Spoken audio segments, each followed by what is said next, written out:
You know the feeling. You've heard the whispers.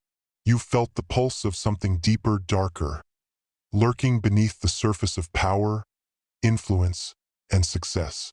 You've watched as others climb, seeming to glide effortlessly, while you struggle to break through.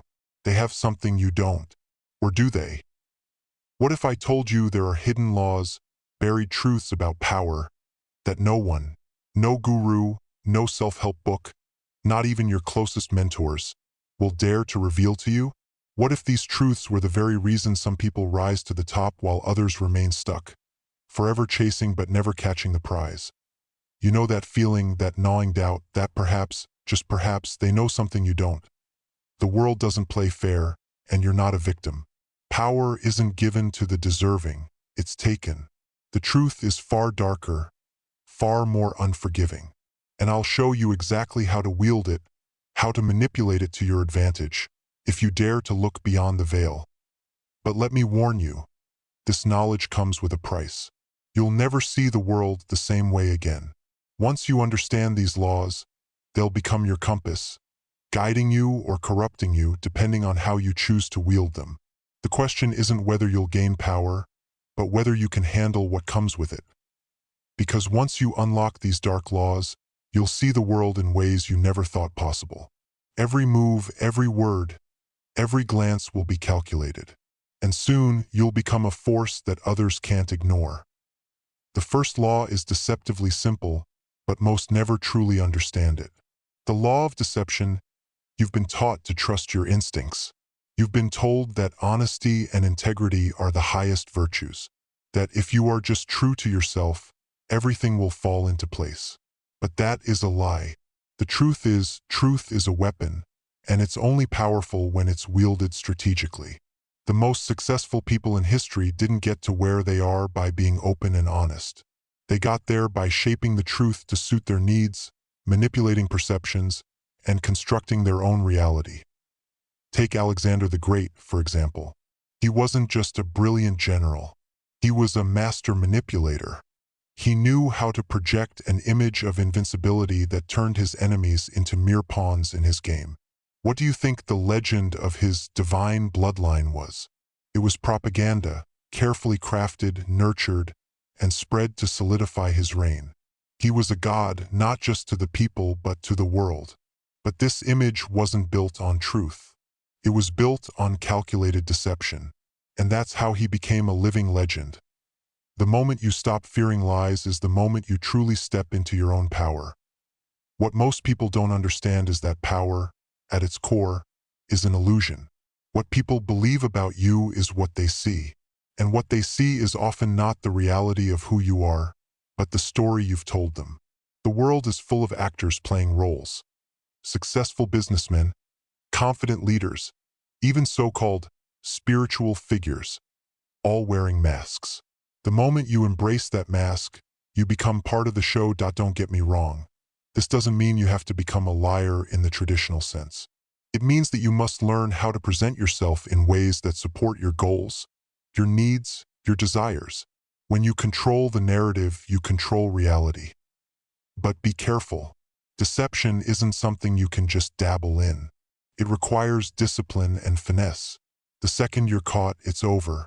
So learn to make your lies believable and never reveal the truth unless it serves your agenda.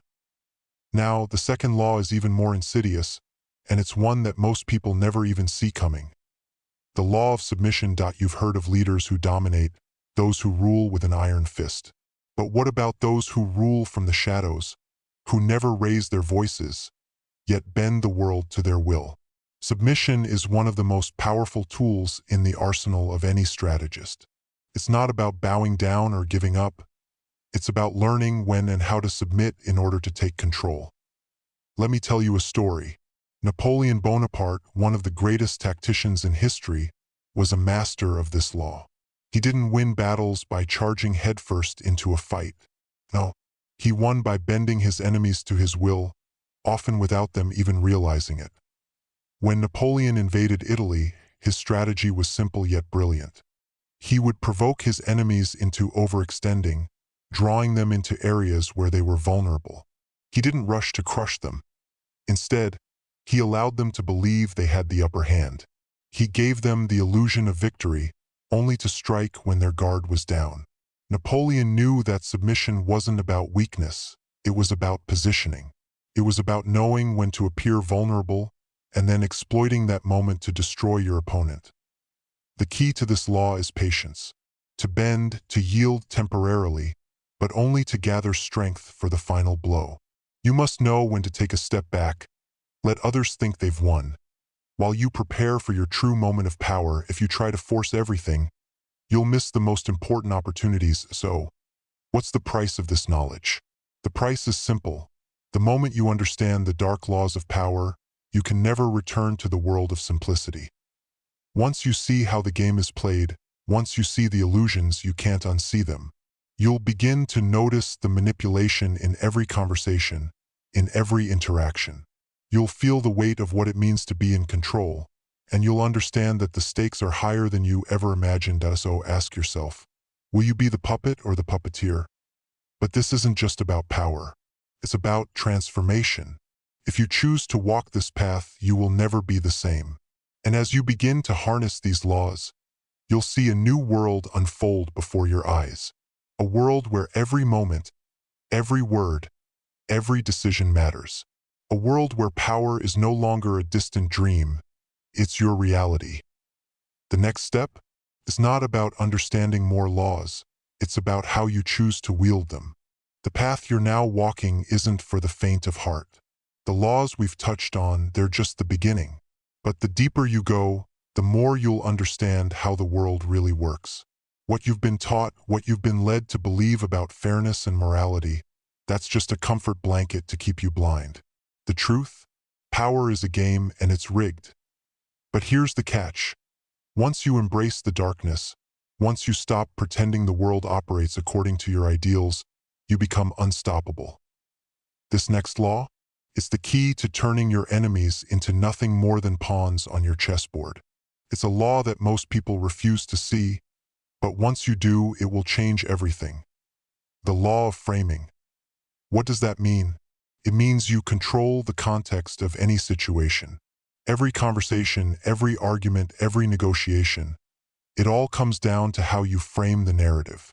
If you can control the frame, you can control everything inside of it. Take Richard Nixon, the 37th President of the United States. A master of framing, he knew how to manipulate the media to his advantage, even when the public's perception of him was at its lowest. The Watergate scandal? Most people think of it as the moment Nixon's career came to a crashing halt. But here's what most don't realize. Nixon was able to frame his resignation not as a failure, but as a sacrifice for the greater good. By positioning himself as the one who took the fall to protect the integrity of the nation, he reframed the entire narrative. Instead of being remembered as a criminal, he was seen by many as a tragic hero.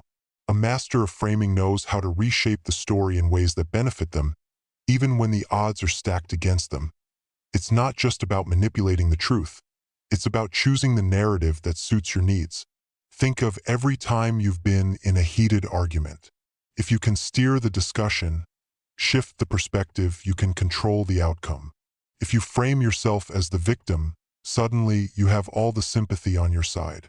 If you frame your opponent as the aggressor, you have the moral high ground. The beauty of framing is that it works in every situation. Whether you're dealing with family, friends, business, or politics, the key to winning is positioning the story in your favor. And now, let's talk about the law of isolation. It's one of the darkest laws, and it's often misunderstood. Most people think of isolation as a punishment, a negative state of loneliness and despair. But in reality, isolation is one of the most powerful tools you can use to gain control. Look at Steve Jobs.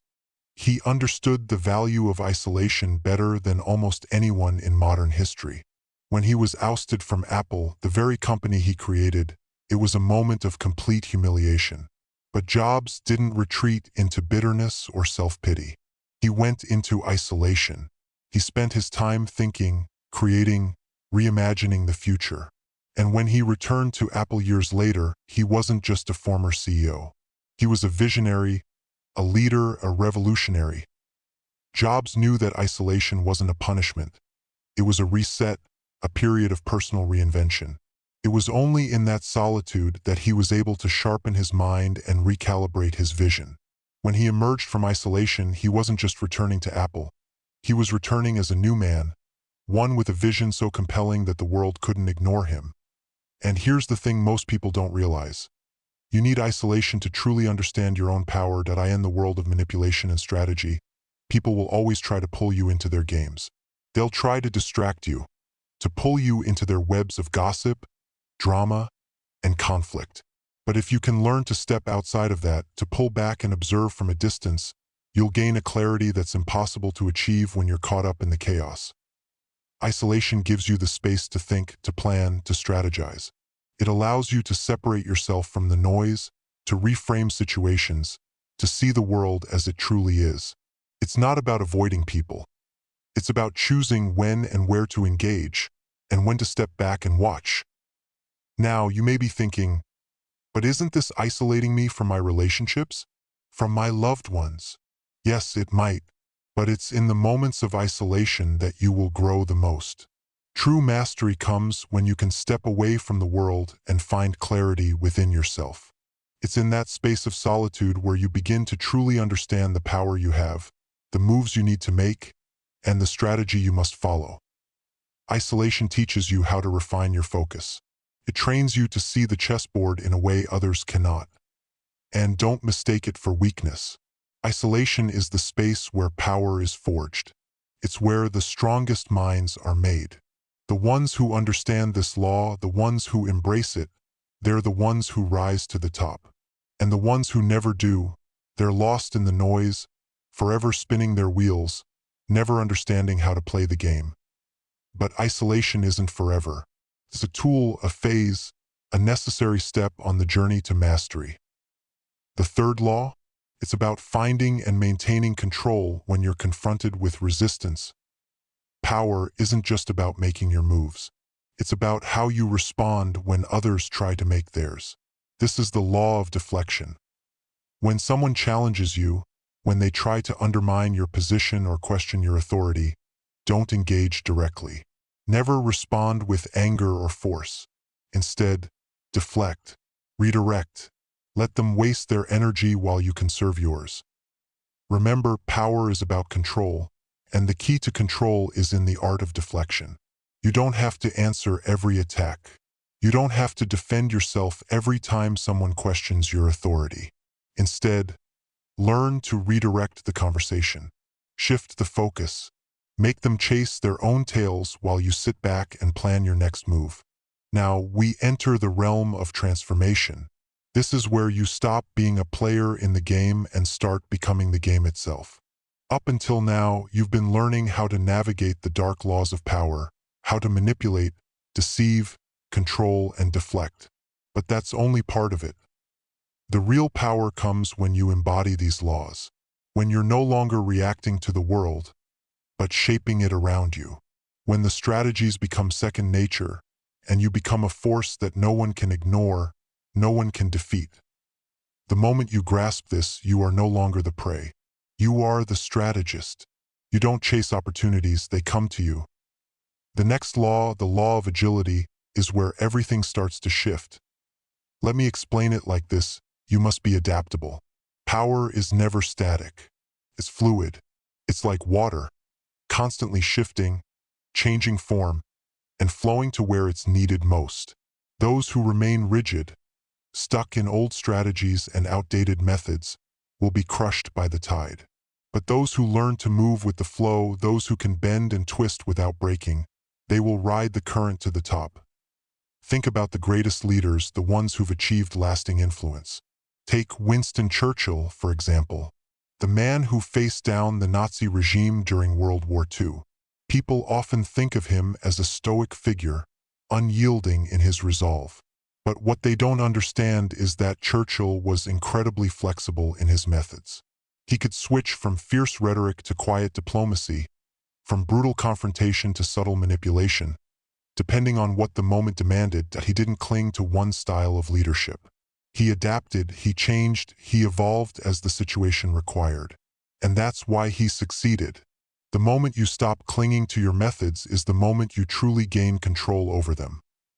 This law requires self-awareness and, more importantly, self-control. You must know when to push forward and when to step back, when to strike hard and when to retreat. Power isn't about brute force. It's about being able to outthink, outmaneuver, and outlast your opponent.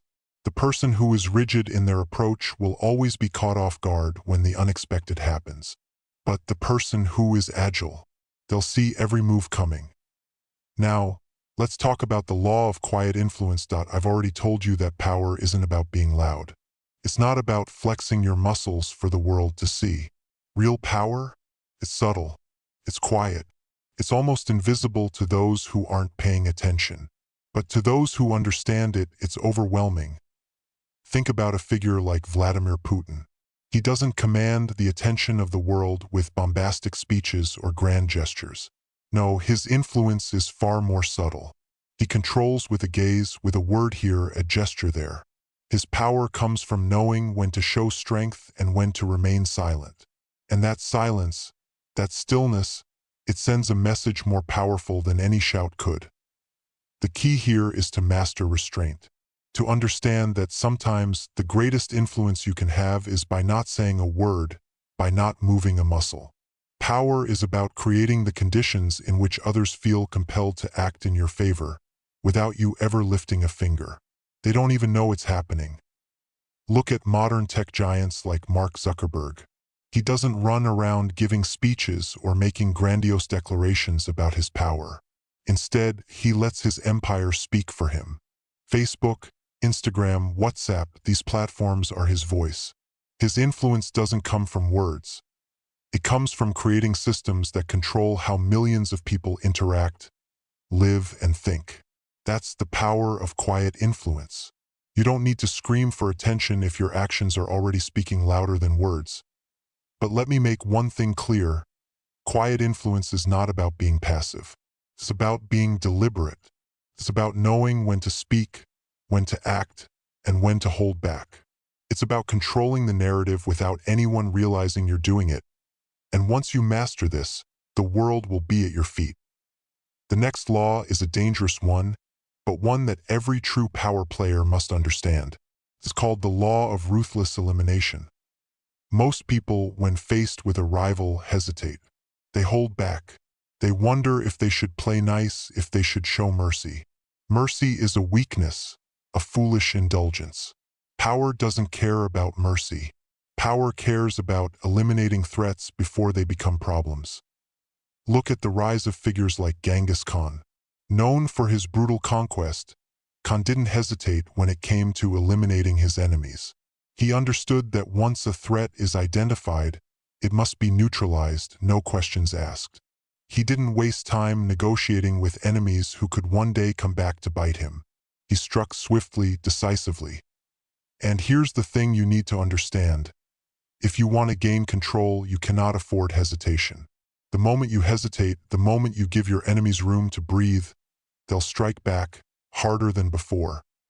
Now, I'm not saying you should become a merciless dictator, but you must learn to make hard decisions quickly. Power doesn't allow room for indecision. Every minute spent thinking about whether you should act is a minute you've already lost.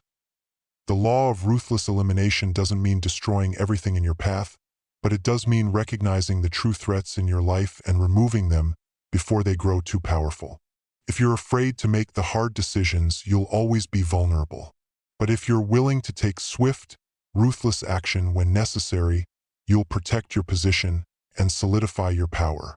This journey we've taken together is not just about understanding power. It's about becoming power itself. You've been shown the dark laws that the world operates by, the ones that no guru, no mentor, no self-help book would ever dare tell you. You've seen the truths hidden behind the veil, and once you've seen them, there's no going back. But this is just the beginning.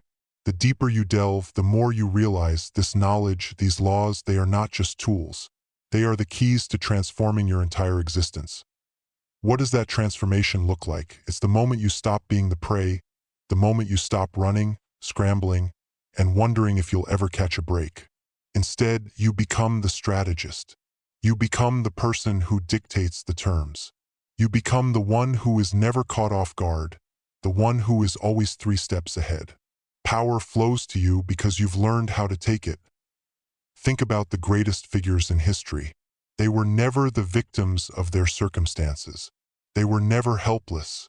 They understood that power was a game, and they played it better than anyone else. Once you've internalized these laws, you'll realize something truly profound.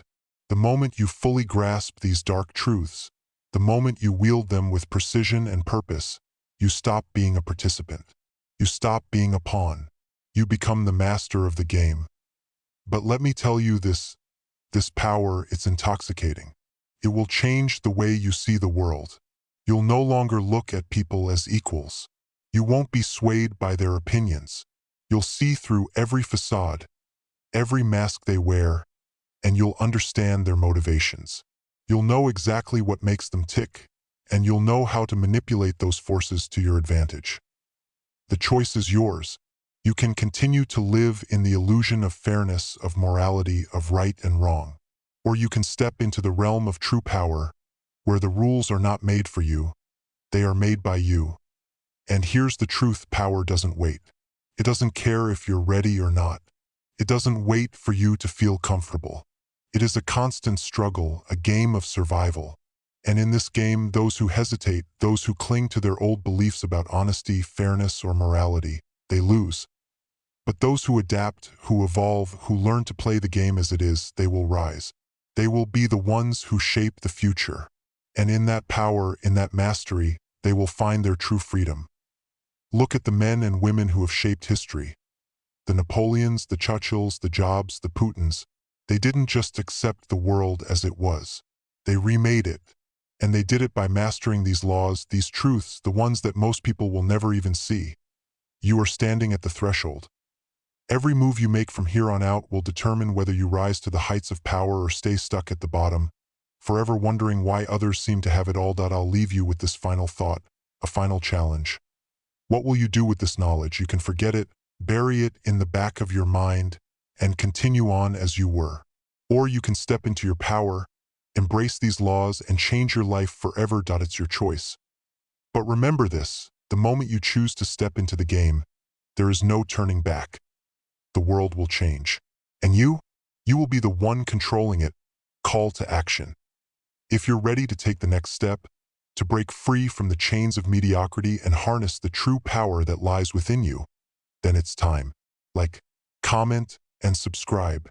Share your thoughts on how you'll apply these laws in your own life, and let's continue this journey together. Until next time, remember, power waits for no one. It's time to seize it.